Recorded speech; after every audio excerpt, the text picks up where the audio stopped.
Hello my dear students, कैसे हो। मैं उम्मीद करता हूँ आप सभी स्वस्थ होंगे, अच्छे होंगे और अपनी पढ़ाई में व्यस्त होंगे। मैं दशरथ सिंह सैनी एक बार पुनः आपका स्वागत करता हूँ आपके अपने डिजिटल प्लेटफॉर्म दशरथ सिंह सैनी पर। तो विद्यार्थियों, जैसा कि आप थंबनेल में देख पा रहे हैं, आज हम रसायन विज्ञान केमिस्ट्री का ही पार्ट लेकर एक बार पुनः उपस्थित हैं।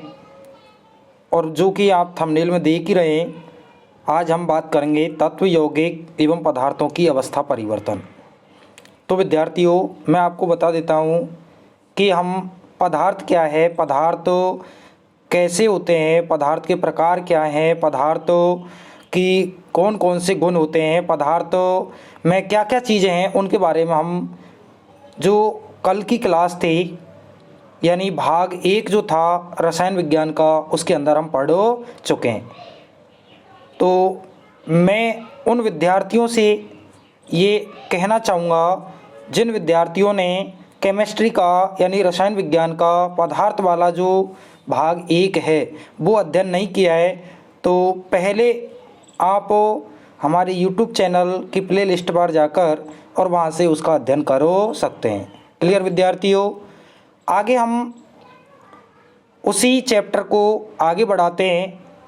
तो बिना किसी विलंब किए मैं आपको सीधे ही चैप्टर पर लेकर चलता हूँ और हम बात करेंगे आज तत्व, यौगिक एवं मिश्रण की। क्लियर विद्यार्थियों, तो चलते हैं। हम शुरुआत करते हैं कि सबसे पहले हम बात करेंगे किसकी, परमाणु की। अर्थात परमाणु क्या है, क्या परमाणु क्या चीज़ है। तो मैं आपको बता देता हूँ, कोई भी पदार्थ है, कोई भी पदार्थ है, और पदार्थ हम पहले पढ़ ही चुके हैं। पदार्थ तो वह वस्तु होती है जिसमें द्रव्यमान होता है, आयतन होता है, घनत्व होता है, कणों के मध्य रिक्त स्थान होता है। ऐसे गुण रखने वाले वस्तु को अपन क्या कहते हैं, पदार्थ कहते हैं। क्या कहते हैं विद्यार्थियों, पदार्थ कहते हैं। क्लियर। तो पदार्थ जो होता है, कोई भी हम पदार्थ की बात करें, वो पदार्थ छोटे छोटे कणों से मिलकर बना होता है। क्या, छोटे छोटे कणों से मिलकर बना होता है। और पदार्थ का वो सबसे जो सूक्ष्म कण होता है, अगर मान के चलो ये कोई पदार्थ है, इस पदार्थ के मैं टुकड़े करता चला जाऊं, इस प्रकार से इसको काटते चले जाएं, तो अंत में कोई एक ऐसा अविभाज्य सबसे सूक्ष्म जिसके और टुकड़े नहीं कर सकते वो पदार्थों का कण बचेगा, और उस सबसे सूक्ष्म जो कण है उसको ही तो हम पदार्थ का क्या कहते हैं, उसे ही तो हम पदार्थ का सबसे सूक्ष्म कण परमाणु कहते हैं। क्या कहते हैं विद्यार्थियों, परमाणु कहते हैं। क्लियर। जिसको अलग अलग वैज्ञानिकों ने अलग अलग प्रकार से उसको क्या है बताया गया है, लेकिन हम बात करें कि डाल्टन जो था, जॉन डाल्टन, उस जॉन डाल्टन ने सबसे पहले जो सूक्ष्म कण है उस सूक्ष्म कण को क्या कहा, परमाणु कहा। क्लियर। तो डाल्टन के परमाणु सिद्धांत के अनुसार सभी पदार्थ छोटे छोटे सूक्ष्म कणों से बने होते हैं जो अविभाज्य होता है। अविभाज्य का मतलब उसको और खंड नहीं कर सकते। इस सूक्ष्म कण को परमाणु कहते हैं। क्या कहते हैं विद्यार्थियों, सूक्ष्म कण को परमाणु कहते हैं।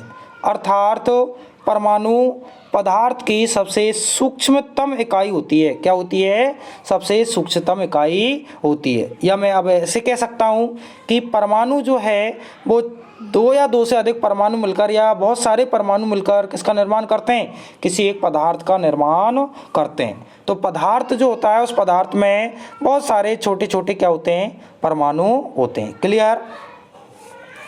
आगे हम बात करें कि परमाणु का जो आकार है वो लगभग 10⁻⁻10 मीटर परास का होता है, यानी इतना सूक्ष्म होता है। आप अंदाज़ा लगा लीजिए कि 10⁻10 मीटर परास का क्या होता है, एक परमाणु होता है। क्लियर। परमाणु क्या होता है, एक 10⁻10 मीटर परास का क्या होता है विद्यार्थियों, परमाणु होता है। क्लियर। इसका आकार क्या होता है, इतना होता है। अधिकांश तत्वों के परमाणु स्वतंत्र रूप से अस्तित्व में नहीं रह पाते, परमाणु अणु एवं आयन बनाते हैं। क्या, परमाणु जो है वो कभी भी क्या नहीं रह सकता है, स्वतंत्र नहीं रह सकता है। लेकिन हम बात करें किसकी, अणु की या यौगिक की, वो स्वतंत्र अवस्था में रह सकता है। क्लियर। तो तो आगे हम नेक्स्ट बात करेंगे किसकी, अणु मॉलिक्यूल्स। अणु क्या होते हैं? तो अणु को पढ़ने से पहले मैं सभी विद्यार्थियों से ये आग्रह करूँगा कि यदि आपको हमारी क्लास पसंद आ रही है तो प्लीज़ आपने हमारा यूट्यूब चैनल सब्सक्राइब नहीं किया है तो पहले ही सब्सक्राइब कर लें। और यदि आपको इसी प्रकार से ऐसे ही नई नई क्लास उपलब्ध होती रहे तो आप वीडियो को लाइक करें, अधिक से अधिक शेयर करें। और आपकी एक लाइक, एक शेयर और एक कमेंट ही हमारे लिए क्या है, सबसे अधिक इम्पोर्टेंट मोटिवेशन होता है। और हम एक नई ऊर्जा के साथ में नया कंटेंट लेकर आपके लिए उपस्थित होते हैं।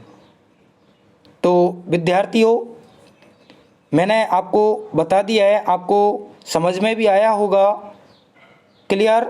चलें आगे। ओके, अब बात करेंगे हम किसकी, अणु मॉलिक्यूल्स। तो किसी तत्व का या यौगिक का सूक्ष्मतम कण जो स्वतंत्र रूप से अस्तित्व में रह सकता है तथा उस यौगिक के सभी गुणधर्मों को प्रदर्शित कर सकता है, अणु कहलाता है।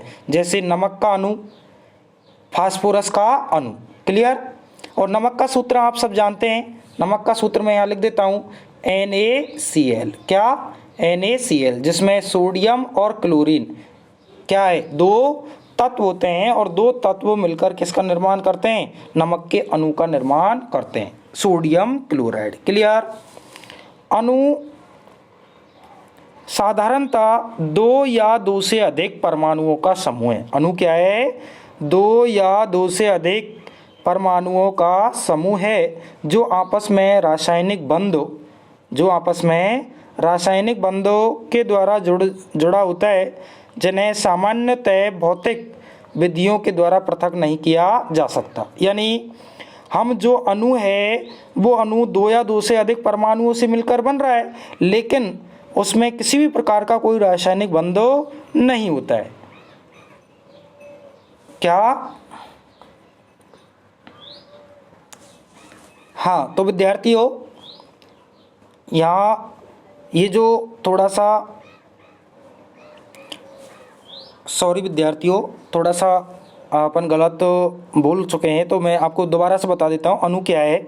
तो अणु साधारणतः दो या दो से अधिक परमाणुओं का समूह है जो आपस में रासायनिक बंध के द्वारा जुड़ा होता है। किसके द्वारा? रासायनिक बंध के द्वारा जुड़ा होता है, जिन्हें सामान्य भौतिक विधियों के द्वारा पृथक नहीं किया जा सकता। क्लियर? आया नहीं आज समझ में? ओके।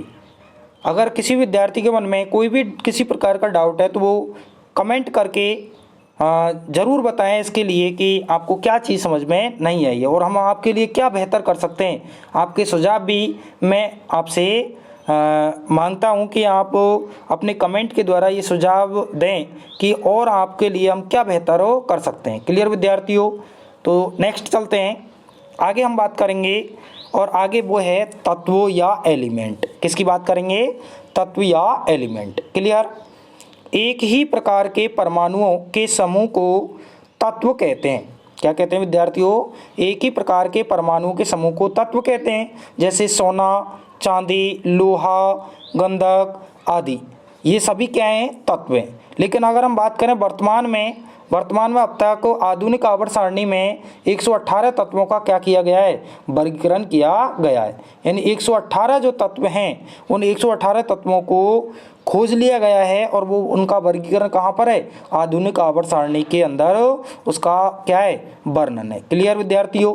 आगे हम बात करेंगे तो इनमें से 118 जो तत्व हैं उनमें से 92 यानी 92 जो तत्व हैं वो प्राकृतिक हैं और बाकी के मानव निर्मित है। 118 तत्वों का जो वर्गीकरण है वो आधुनिक आवर्त सारणी के अकॉर्डिंग हम बात करें या आधुनिक आवर्त सारणी के अनुसार हम बात करें तो यहाँ धातु, अधातु और उपधातु यानी 3 श्रेणियों के अंदर उनको विभाजित किया गया है। हालांकि जब मैं आपको आवर्त सारणी का अध्ययन कराऊंगा तो उस समय यहाँ 118 जो तत्व हैं उनको हम आवर्त और वर्ग में क्या करेंगे?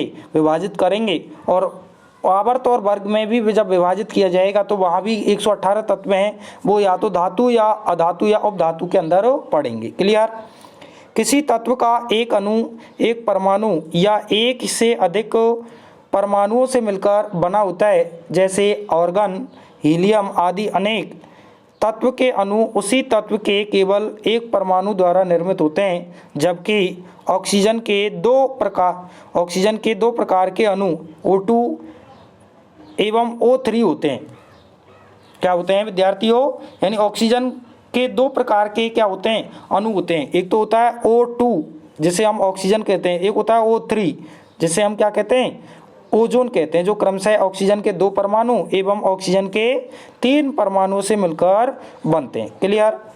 जिन्हें क्रमशः ऑक्सीजन और ओजोन के नाम से जाना जाता है। यानी जो O2 होता है उसे तो हम कहते हैं ऑक्सीजन, और O3 जो होता है उसे क्या बोलते हैं? ओजोन। तो ओजोन में 3 परमाणु होते हैं, जबकि ऑक्सीजन में 2 परमाणु होते हैं। क्लियर? अब बात करेंगे परमाणुकता। परमाणुकता और संयोजकता। मैं आपको बता देता हूं कि परमाणुकता और जो संयोजकता है उन दोनों में अंतर है, और दोनों ही क्या होते हैं? अलग अलग होते हैं। क्लियर? तो परमाणुकता क्या है? किसी अणु में उपस्थित तत्व के परमाणुओं की संख्या को उस तत्व की परमाणुकता कहते हैं। क्या? किसी तत्व या किसी अणु में उपस्थित तत्व के परमाणुओं की जो संख्या होती है वो तत्व की परमाणु की संख्या ही परमाणुकता कहलाती है। जबकि जो बात करें अपन किसकी? संयोजकता की, तो संयोजकता क्या होती है? तो किसी भी तत्व के बाह्यतम कोश में जितने वो इलेक्ट्रॉन संयोजित करने की क्षमता होती है वो ही उसकी क्या कहलाती है? संयोजकता कहलाती है। लेकिन यहाँ पर इलेक्ट्रॉनों से कोई संबंध ही नहीं है। यहाँ तो क्या है? परमाणु में या अणु में जो उपस्थित तत्व हैं उनकी संख्या ही क्या कहलाती है? परमाणुकता कहलाती है। क्लियर? आगे हम बात करें, जैसे उदाहरण से ओजोन है, तो ओजोन का सूत्र मैं बता ही सका हूँ। ओजोन का क्या है? O3 होता है। यानी वैसे ही ऑक्सीजन O2 प्लस O के साथ में मिलता है तो किसका निर्माण होता है? O3 का निर्माण। यानी पेरोक्साइड के साथ में ऑक्सीजन के परमाणु मिलते हैं तो किसका निर्माण होता है? ओजोन का निर्माण होता है। तो ओजोन में कितने होते हैं? ऑक्सीजन के 3 परमाणु होते हैं। कितने होते हैं? क्लियर विद्यार्थियों? 3 होते हैं। O3 लिखते हैं। तो ओजोन में ऑक्सीजन के परमाणु की संख्या कितनी हुई? 3। क्लियर? तो यहाँ ओजोन में जो परमाणुकता है वो कितनी होती है? 3 होती है। क्लियर? आया नहीं आया समझ में? ओके, आगे हम बात करेंगे। नेक्स्ट हम बात करते हैं किसकी? यौगिक। कंपाउंड क्या होता है? यौगिको क्या होता है? तो देखो, यौगिक के बारे में हम बात करें तो यौगिक क्या होते हैं, इससे पहले हम तत्व के बारे में पढ़ ही चुके हैं। तो यौगिक क्या है? तो 2 या 2 से अधिक तत्वों के परमाणु एक निश्चित अनुपात में रासायनिक संयोग कर जो पदार्थ बनाते हैं उसे यौगिको कहते हैं। जैसे नमक, जल, अमोनिया, सल्फ्यूरिक अम्ल। क्लियर विद्यार्थियों? ये सभी किसके हैं? किसके उदाहरण हैं? ये यौगिक के उदाहरण हैं। आया नहीं समझ में? ओके, अब चलो कौन कौन बताएगा नमक का क्या सूत्र होता है? मैं अभी बताया था मैंने। तो नमक का सूत्र क्या होता है? जल का सूत्र क्या होता है? अमोनिया का क्या होता है? और सल्फ्यूरिक अम्ल का क्या होता है? वैसे मैं आपको एक नेक्स्ट क्लास के अंदर जितने भी जो फॉर्मूले हैं उन सारे फॉर्मूलों को एक ही क्लास के अंदर मैं आपको क्लियर ही बड़े अच्छे ढंग से उसको स्पष्ट कर दिया जाएगा। आप उसको याद कर लेना वहाँ से। क्लियर?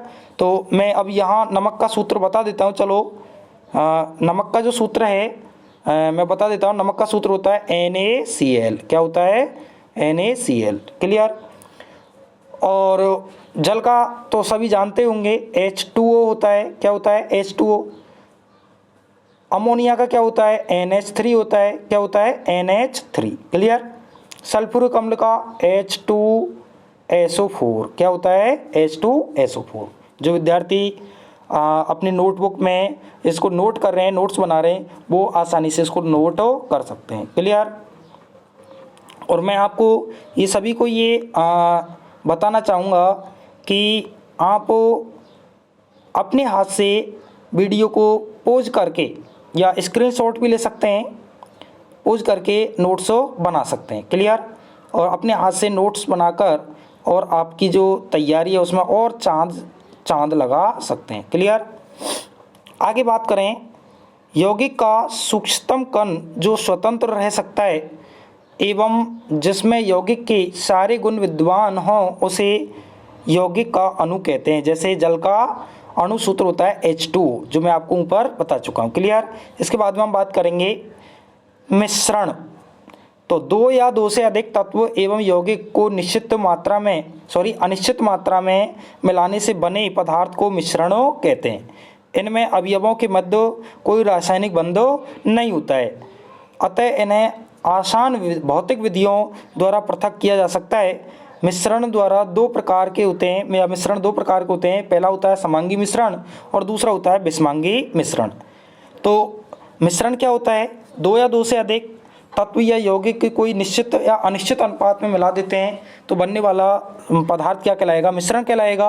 और मिश्रण जो है वो बनने वाला जो मिश्रण है उसको भौतिक विधियों के द्वारा हम क्या कर सकते हैं? पृथक कर सकते हैं। और इन भौतिक विधियों के बारे में हम आगे एक तीसरा पार्ट लेके आऊँगा। उसमें जितनी भी जो भौतिक विधियाँ हैं मिश्रण को पृथक करने की या पदार्थों के अवयवों को पृथक करने की जितनी भी जो विधियाँ हैं उन सारी विधियों के बारे में हम डिटेल से अध्ययन करेंगे। क्लियर विद्यार्थियों?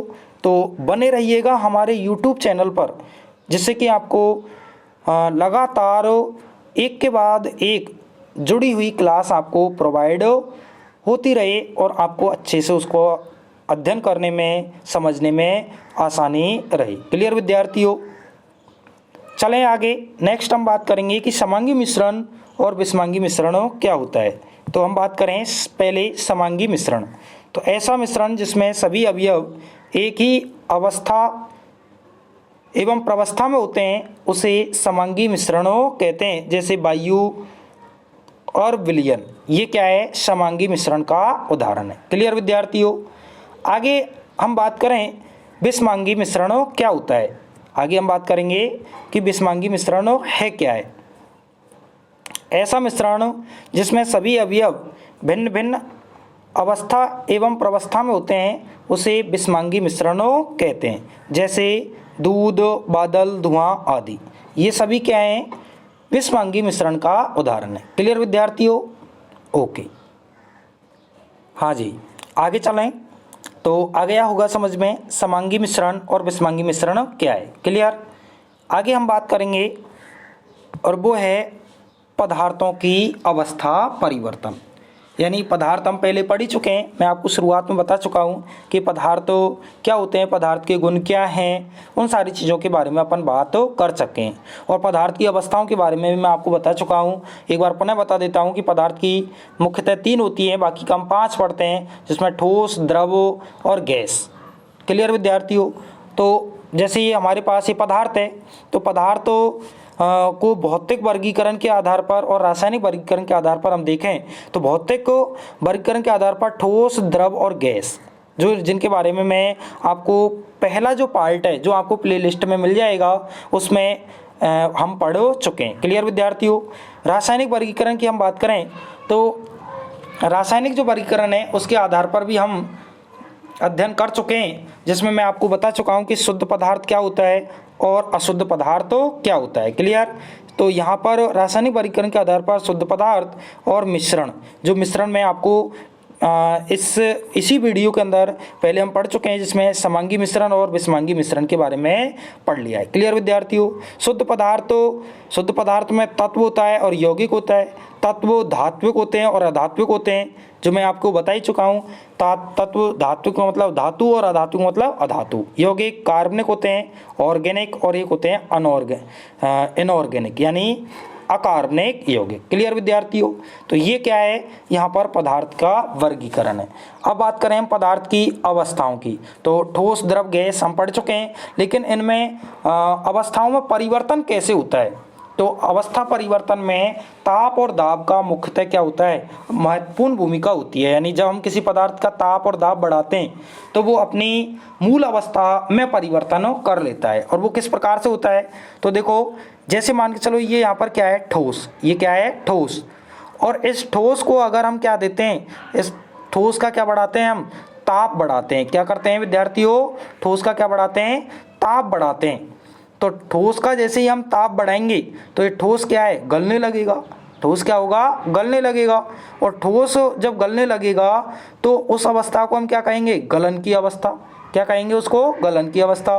तो ये ठोस किस में परिवर्तित हो जाएगा विद्यार्थियों, ये द्रव में परिवर्तित हो जाएगा। किस में हो जाएगा विद्यार्थियों, द्रव में परिवर्तन हो जाएगा। क्लियर। तो ठोस को जब ऊष्मा देंगे तो किस में बदलेगा, द्रव में। इस अवस्था को क्या कहते हैं, गलन की अवस्था कहते हैं। क्लियर। इसके बाद में जब हम और ताप बढ़ाते हैं, यानी इसको और हीट मारते हैं, ऊष्मा देते हैं, तो ये द्रव क्या करता है, ये द्रव पुनः किस में बदलेगा, गैसीय अवस्था में बदल जाता है। किस में बदल जाता है, गैस में बदल जाता है। और द्रव का गैस में बदलने की प्रक्रिया क्या कहलाती है विद्यार्थियों, बाष्पीकरण कहलाती है। क्या कहलाती है, बाष्पीकरण। क्लियर। अब ये गैसीय अवस्था में आ गया। अब गैसीय अवस्था में जैसे ही ये आया है तो अब इसको हम और ताप दें, क्या करें, इसको यदि हम और ताप देते हैं तो क्या होता है, और ताप देंगे तो ये वायुमंडल में क्या है, इस गैस के अणु विसरित हो जाएंगे। क्लियर। यदि इसको गैसीय जो अवस्था में आया है, अगर इसको हम पुनः क्या कर दें, इसका ताप कम कर दें, ठंडा कर दें, तो क्या होगा, उस प्रक्रिया को संघनन कहते हैं। तो द्रव को ठंडा करके, ताप को कम करके पुनः द्रव में परिवर्तन करना क्या कहलाएगा, संघनन कहलाएगा। क्लियर विद्यार्थियों। यदि ये जो द्रव बना है, इस द्रव का ताप और कम कर दिया जाए, यानी इसको और ठंडा कर देते हैं, तो ये किस में बदल जाएगा, ठोस में परिवर्तित हो जाएगा। और ये ठोस में परिवर्तन की अवस्था को हम क्या कहते हैं, संगलन या फ्रीजिंग पॉइंट या हिमांक के नाम से इसको जाना जाता है। क्लियर। आया कि नहीं आया समझ में, ओके। कमेंट करके ये ज़रूर बताना विद्यार्थियों कि आपको ये समझ में आया या नहीं आया। क्लियर। मैं आपके कमेंट का इंतज़ार करूँगा, वेट करूँगा कि आपको ये चीज़ समझ में आ रही है या नहीं आ रही है। क्लियर। आगे बात करें, ये जो गैस है और ठोस है, कुछ पदार्थ ऐसे होते हैं जो सीधे ही जब ठोस को हम गर्म करते हैं तो सीधे ही किस में परिवर्तित हो जाते हैं, वो गैस में परिवर्तित होते हैं। यानी वो द्रव में परिवर्तित होने चाहिए, लेकिन किस में परिवर्तित हो जाते हैं, सीधे ही गैस में परिवर्तित हो जाते हैं। और वे पदार्थ क्या कहलाते हैं, ऊर्ध्वपाथित पदार्थ कहलाते हैं। और वो विधि क्या कहलाएगी, ऊर्ध्वपाथन कहलाएगी। और जब गैस को पुनः हम ठंडा करेंगे तो ठंडा करने पर भी वो क्या है, सीधे ही किस में बदलेंगे, ठोस में बदलेंगे। तो वो भी अवस्था क्या कहलाएगी, ऊर्ध्वपाथन की अवस्था कहलाती है। क्लियर विद्यार्थियों। तो यहाँ पर और मैंने स्पष्ट कर दिया है आपको कि ये ठोस है, इस ठोस में क्या है, इस बॉक्स के अंदर ये कण दिखाए गए हैं।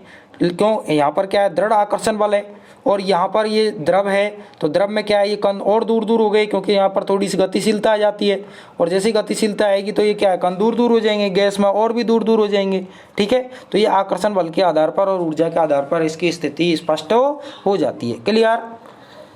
आगे बात करें तो आगे हम बात करेंगे कि आगे जो है वो क्या चीज़ है, यहाँ पर वो हम देखने वाले हैं। क्लियर विद्यार्थियों। तो आगे हम बात करें तो आगे क्या है, आगे है पदार्थ की अवस्था परिवर्तन व प्रभाव। पदार्थ की अवस्था परिवर्तन का प्रभाव क्या है, यानी अवस्था परिवर्तन में क्या क्या प्रभाव हमें देखने को मिलता है। तो पहला हम यह प्रभाव पढ़ेंगे, ताप का प्रभाव। किसका प्रभाव, ताप का प्रभाव। जब पदार्थ का ताप बढ़ाते हैं तो कणों की गतिज ऊर्जा बढ़ जाती है। हम जैसे कोई भी ठोस है या कोई भी पदार्थ है, जब उसको हम ताप देते हैं, ऊष्मा देते हैं, तो उसके कणों की गतिज ऊर्जा क्या है, बढ़ेगी। और पदार्थों के कण तेजी से गमन करने लगते हैं, यानी उनमें क्या गतिशीलता आ जाएगी, तो तीव्रता से गमन करेंगे। जब ताप को और बढ़ाते हैं तो पदार्थ के कणों के बीच आकर्षण बल जो है, अंतर आकर्षण बल है, वो क्या हो जाता है, कम हो जाता है। और पदार्थ के कण अपना जो माध्यम है, जो मूल माध्यम है, उस मूल माध्यम में जो पदार्थ के कण हैं वो अपना नियत स्थान छोड़कर स्वतंत्र होकर गति करते हैं, जिससे अवस्था में परिवर्तन होता है। जैसे किसी ठोस को ताप देने से वह द्रव अवस्था में आ जाता है। जैसे मान के चलो हमारे पास मैं बता देता हूँ, जैसे क्या है, जल। अब जल का भी सूत्र क्या होता है, H2O ही होता है। ठोस में बर्फ़ की बात करें तो वो भी H2O ही होता है, और जल वाष्पन भाप में भी H2O ही होता है। अगर हम बात करें जैसे ठोस बर्फ़ को हम गर्म करते हैं तो क्या बनता है, क्या बनता है विद्यार्थियों, जल बनता है, द्रव। और द्रव को और गर्म करते हैं तो क्या होता है, गैस बनती है यानी जलवाष्प बनती है। ठीक है, तो इसी प्रकार से जब ठोस यानी बर्फ को हम ताप देते हैं तो द्रव अवस्था में परिवर्तन हो जाता है। क्लियर। अब हम बात करें कुछ परिभाषाएं जो इम्पोर्टेंट हैं, कई बार पूछी जाती हैं। गलनांक क्या है? तो किसी पदार्थ का वह न्यूनतम ताप, किसी पदार्थ का वह न्यूनतम ताप, हाँ, गलनांक किसी पदार्थ का वह न्यूनतम ताप जिस पर कि वह ठोस अवस्था से द्रव अवस्था में परिवर्तन होना प्रारंभ कर देता है, वह ताप उस पदार्थ का गलनांक कहलाता है। यानी किसी पदार्थ का वह न्यूनतम ताप जिस पर कि वह ठोस अवस्था से द्रव अवस्था में परिवर्तन होना प्रारंभ कर देता है, वो ताप उस पदार्थ का क्या कहलाएगा? गलनांक कहलाएगा। क्लियर। बर्फ का जो गलनांक है वो 273.16 केल्विन के बराबर होता है। क्लियर विद्यार्थियों। जब कोई ठोस द्रव अवस्था में परिवर्तन होता है तो उसे गलन की प्रक्रिया कहते हैं और इसे संगलन की प्रक्रिया भी कहते हैं। क्लियर विद्यार्थियों। इसके बाद में आता है क्वथनांक यानी बॉइलिंग पॉइंट।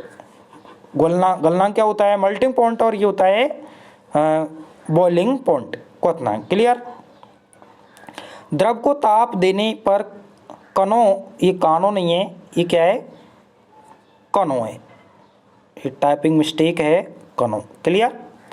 तो एक बार पुनः देखें, द्रव को ताप देने पर कणों की गतिज ऊर्जा बढ़ने से गैस में बदलते हैं। वह ताप जिस पर द्रव गैस में बदलता है उसे क्वथनांक को कहते हैं। क्लियर। यानी किसी ठोस पदार्थ का वह न्यूनतम ताप, किसी द्रव पदार्थ का वह न्यूनतम ताप जिस पर कि वो द्रव अवस्था से गैसीय अवस्था में परिवर्तन हो जाता है, उसे अपन क्या कहते हैं? क्वथनांक कहते हैं। क्या कहते हैं विद्यार्थियों? क्वथनांक कहते हैं। और क्वथनांक यानी बॉइलिंग पॉइंट, जल का बॉइलिंग पॉइंट कितना होता है? कौन बताएगा? चलो बताइए। जल का बॉइलिंग पॉइंट यानी क्वथनांक कितना होता है? 100 डिग्री सेल्सियस। कितना होता है? 100 डिग्री सेल्सियस होता है। किसका? जल का। यानी जैसे ही हम जल का ताप 100 डिग्री सेल्सियस करते हैं तो जल क्या है? उबलना प्रारंभ कर देता है, यानी वो द्रव अवस्था से किस में बदल जाएगा? गैसीय अवस्था में परिवर्तन हो जाता है। क्लियर विद्यार्थियों। आगे हम बात करेंगे किसकी? दूसरा जो प्रभाव है, पहला प्रभाव तो हम अवस्था परिवर्तन में किसका देखा है हमने? किसका देखा है? ताप का प्रभाव। दूसरा क्या है हमारा? दाब का प्रभाव। क्लियर। तो दाब लगाने पर गैस के कण समीप आते हैं। कोई भी पदार्थ है, उस पदार्थ पर हम दाब लगाएंगे, प्रेशर क्रिएट करेंगे, तो प्रेशर बढ़ाने से उसके जो कण हैं वो कण पास पास आना प्रारंभ कर देते हैं, समीप में आ जाते हैं। इनके मध्य की दूरी घटने लगती है, या इनके मध्य दूरी घटने पर गैस अवस्था द्रव में बदल जाती है। परंतु अत्यधिक दाब, यानी हम दाब और बढ़ाते चले जाएं तो दाब लगाकर द्रव को ठोस नहीं बनाया जा सकता। यानी कभी भी ऐसे नहीं होगा कि हम द्रव पर दाब बढ़ाते चले जाएं तो वो ठोस में बदल जाए। नहीं, ठोस में नहीं बदलेगा। ठीक है, क्योंकि द्रव में संपीड़ितता अत्यंत कम होती है। क्लियर। जो संपीड़ितता हम पिछली जो क्लास थी उसके अंदर हम पढ़ चुके हैं। क्लियर। अब हम बात करेंगे गुप्त ऊष्मा। एक वायुमंडलीय दाब पर 1 किलोग्राम ठोस को उसके गलनांक पर द्रव में बदलने के लिए जितनी ऊष्मीय ऊर्जा की आवश्यकता होती है, जितनी ऊष्मीय ऊर्जा की क्या होती है? आवश्यकता होती है, उसे संगलन की प्रसुप्त ऊष्मा या गुप्त ऊष्मा एंथैल्पी कहते हैं। क्लियर। क्या? गुप्त ऊष्मा किसे कहते हैं? गलन की गुप्त ऊष्मा या संगलन की प्रसुप्त ऊष्मा क्या है? हम यहाँ संगलन की प्रसुप्त ऊष्मा की बात कर रहे हैं। तो जब एक वायुमंडलीय दाब पर 1 किलोग्राम ठोस को, क्या वायुमंडल का जो दाब है वो भी कितना होना चाहिए? 1 एटमॉस्फेयर होना चाहिए। एक वायुमंडलीय दाब पर 1 किलोग्राम ठोस को उसके गलनांक पर द्रव में बदलने के लिए जितनी हमें उसको ऊर्जा की आवश्यकता होती है, उसे ही हम क्या कहते हैं? संगलन की प्रसुप्त ऊष्मा या गुप्त ऊष्मा के नाम से जाना जाता है। क्लियर विद्यार्थियों। तो आज मैंने आपको केमिस्ट्री का, रसायन विज्ञान का, पदार्थ वाला जो चैप्टर है उसका सेकंड पार्ट कंप्लीट करा दिया है। क्लियर विद्यार्थियों। क्लास थोड़ी लंबी थी और ज़्यादा लंबी नहीं हो, इसलिए मैं क्लास को आज यहीं पर रोक रहा हूँ। अभी कंटेंट काफ़ी है। भौतिक परिवर्तन, रासायनिक परिवर्तन और मिश्रणों के पृथक्करण की विधियाँ, उनके बारे में भी हमको अध्ययन करना है, क्योंकि इसी से रिलेटेड है। तो मैं थर्ड पार्ट लेकर पुनः उपस्थित होऊंगा, इसलिए आप बने रहिए हमारे डिजिटल प्लेटफॉर्म दशरथ सिंह सैनी पर। तो चलिए विद्यार्थियों, आज के लिए इतना ही। अगली जानकारी लेकर पुनः उपस्थित होंगे। तब तक के लिए सभी विद्यार्थियों का एक बार पुनः स्वागत, अभिनंदन करता हूँ। क्लियर विद्यार्थियों? और आप चाहते हैं कि आपको इसी प्रकार से नई नई जानकारी, नई नई क्लास उपलब्ध होती रहे, तो हमारे YouTube चैनल को सब्सक्राइब कर और बेल आइकन ज़रूर दबा लें। क्लियर? और यदि हमारी ये क्लास आपको पसंद आ रही है तो ज़रूर आप इसको क्या करना है, लाइक करना है और शेयर करना है। क्लियर विद्यार्थियों? जिससे कि अधिक से अधिक विद्यार्थी इसका लाभ उठा सकते हैं। और मैं आपको बता देता हूँ, जैसे जैसे समय बढ़ता जा रहा है, आपका अपना जो YouTube चैनल है, इसका परिवार धीरे धीरे बढ़ता जा रहा है। और ये धीरे धीरे बढ़ने में आप सभी का सहयोग है। इसमें मेरी कोई स्पष्ट भूमिका नहीं है, आप सभी का सहयोग है। और मैं चाहता हूँ कि आपका सहयोग, आपका प्यार इसी प्रकार से लगातार आप बना के रखेंगे। उम्मीद मैं यही करता हूँ आपसे। क्लियर विद्यार्थियों? तो आज के लिए इतना ही। नेक्स्ट जानकारी के साथ मैं आपसे पुनः रूबरू होंगे, पुनः आपसे बात करेंगे। तब तक के लिए सभी विद्यार्थियों का धन्यवाद विद्यार्थियों। ओके।